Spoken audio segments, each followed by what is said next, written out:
Hi hello நண்பர்களே, எல்லோரும் எப்படி இருக்கீங்க? காலையில் எழுந்து பூரி போடுறீன்னு எழுப்புறாங்க. மாவு இல்லை, நீ தாண்டி போடணுன்ட்டாங்க. ஒரு வழியாக பூரியெல்லாம் போட்டு முடிக்கிறதுக்கே ஆகிடுச்சு. 8 மணி 8:30 ஆகிடுச்சு. அதுக்கப்புறமா மீன் குழம்பு வைக்கலான்னு சொல்லிட்டு மீன் குழம்பு வச்சுட்டு சாப்பாடை வடிச்சிட்டு, அம்மா இன்றைக்கி பொரியல் செய்ய முடியல, நான் கடைக்கு போய் சாமான் கழுவணும், வந்து செய்கிறேன்னு சொல்லிட்டு கிளம்பிட்டாங்க. கொஞ்ச நேரம் குழம்பு பார்த்துக்கோங்கன்னு குளிக்க போயிட்டு வந்ததுக்குள்ளே குழம்பு சுண்ட விட்ருவாங்களா.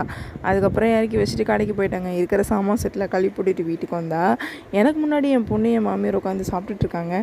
நானும் அவங்க கூட ஜாயின் பண்ணி சாப்பிட்டு முடிச்சு அதுக்கப்புறமா 3 மணி வரைக்கும் தூங்காமல் இருக்கிறதுக்கு போக்ரி படத்தில் பிரகாஷ்ராஜ் சார் பாருங்க, அந்த மாதிரி ஓடிட்டு இருந்தானா பாருங்களேன். ஒரு வழியாக 3 மணிக்கு மேலே ஒரு டீயை போட்டு குடிச்சிட்டு உடனே வேலையெல்லாம் முடிச்சுட்டு வெளியே கிளம்பிட்டோங்க.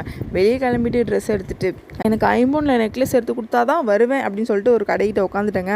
அப்புறமா எடுத்து கொடுத்தாருங்க. அந்த வீடியோ எடுக்கல. அந்த நெக்லஸை மட்டும் நெக்ஸ்ட் வீடியோவில் நான் போஸ்ட் பண்ணுறேன். வீடியோ பிடிச்சிருந்தா மறக்காமல் லைக் பண்ணிடுங்க, கமெண்ட் பண்ணுங்கள், ஷேர் பண்ணுங்கள். தேங்க்யூ ஃபார் வாட்சிங். பாய் பண்ணுறேன்.